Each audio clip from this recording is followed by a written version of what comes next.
കഴിഞ്ഞ തെരഞ്ഞെടുപ്പ് ദിവസം നമുക്ക് ഓർമ്മയുണ്ട്. അന്നാണ് ഞാൻ ഈ ജാവദേക്കറുമായി കൂടിക്കാഴ്ച നടത്തിയെന്ന് തുറന്നു പറഞ്ഞുകൊണ്ട് പാർട്ടിയെ മുന്നണിയെ കുഴപ്പത്തിലാക്കി കളഞ്ഞത് പി ജയരാജൻ. അതിന്റെ തുടർച്ചയിലാണല്ലോ വളരെ കർക്കശമായ നടപടിയിലേക്ക് പോകാൻ CPM നിർബന്ധമാകുന്നത്. നടപടി എന്ന് വെച്ചാൽ അദ്ദേഹത്തെ LDF കൺവീനർ സ്ഥാനത്ത് നിന്ന് മാറ്റുന്നു. പാർട്ടി അച്ചടക്ക നടപടിയൊന്നും വന്നിട്ടില്ല.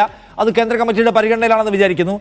എന്താണ് പി ജയരാജൻ ഉദ്ദേശിക്കുന്നുണ്ടാവുക? സാജു, CPM-നോട് അദ്ദേഹം ബൈ പറയുകയാണോ? കാരണം ഇതാ വീണ്ടും അദ്ദേഹം നിരന്തരമായി വളരെ പ്രധാനപ്പെട്ട ഒരു ദിവസം ലെഫ്റ്റിന് വലിയ പ്രശ്നം ഉണ്ടാക്കുകയാണ്. നിഷാദെ, പണ്ട് VS അച്യുതാനന്ദൻ ഒരു ഉപതെരഞ്ഞെടുപ്പ് ദിവസം KK രമയെ സന്ദർശിക്കാൻ പോയ നമുക്ക് ഓർമ്മയുണ്ടാവും. സമാനമായ ചില പ്രതിസന്ധികൾ പി ജയരാജൻ ഒരിക്കൽ കൂടി CPM-ന് മുന്നിൽ വെക്കുന്നു എന്നതാണ് ഏറ്റവും പ്രധാനപ്പെട്ട കാര്യം.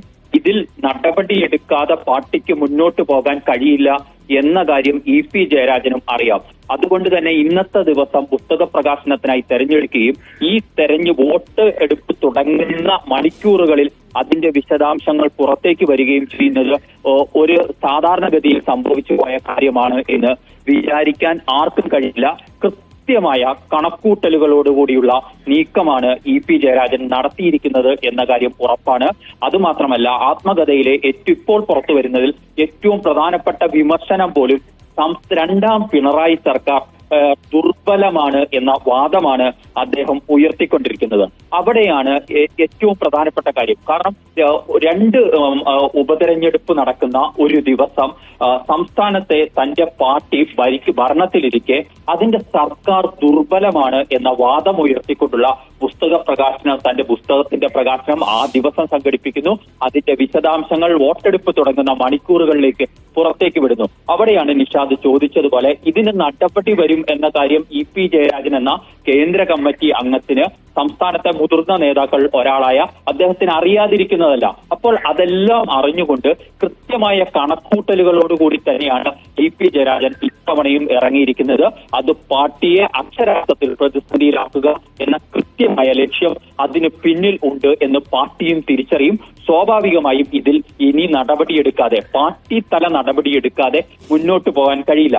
LDF കൺവീനർ സ്ഥാനത്തു നിന്നും മാറ്റി നിർത്തിയ ജാവദേക്കർ കൂടിക്കാഴ്ചയ്ക്ക് അപ്പുറമുള്ള മാനങ്ങൾ ഇതിൽ പാർട്ടി കണ്ടെത്തും എന്നതും ഉറപ്പാണ്. അവിടെയാണ് പി ജയരാജന്റെ ഈ നീക്കം ഈ ഘട്ടത്തിൽ സർക്കാരിനെ ആകെ പ്രതിസന്ധിയിലാക്കുന്നത്. ഈ ഉപതെരഞ്ഞെടുപ്പ് കാലം ശ്രദ്ധിച്ചാൽ അറിയാം, ഇതൊരു സർക്കാരിന്റെ വിലയിരുത്തലാണ് എന്ന് CPM ഒരിടത്തും ആവർത്തിച്ച് വ്യക്തമാക്കാൻ തയ്യാറാവാതിരുന്ന ഒരു ഉപതെരഞ്ഞെടുപ്പ് പ്രചരണ കാലമാണ് കടന്നുപോയത്. അവിടേക്കാണ് രണ്ടാം പിണറായി സർക്കാർ ദുർബലമാണ് എന്ന പി ജയരാജന്റെ ആത്മകഥയിലെ പരാമർശം ഈ മണിക്കൂറുകളിൽ പുറത്തു വരുന്നത്. സ്വാഭാവികമായി അവിടെ വോട്ടർമാർക്ക് സംസ്ഥാന സർക്കാരിനെ വിലയിരുത്താനുള്ള ഒരു വടിയിട്ട് കൊടുക്കുക കൂടിയാണ് പി ജയരാജൻ ഇതിലൂടെ ചെയ്തിരിക്കുന്നത്. ഇതെല്ലാം തന്നെ ഒരു നടപടി ക്ഷണിച്ചു വരുത്തുക എന്ന നീക്കങ്ങൾ അതിന് പിന്നിലുണ്ട്. താൻ ഇനി ഇതിന്റെ ഭാഗമായി ഇരിക്കുന്നില്ല എന്ന ഏതോ ഒരു കണക്കൂട്ടലുകൾ ഏതോ അർത്ഥത്തിൽ പി ജയരാജൻ നടത്തുന്നു എന്ന കാര്യം നമുക്ക് മനസ്സിലാക്കാം.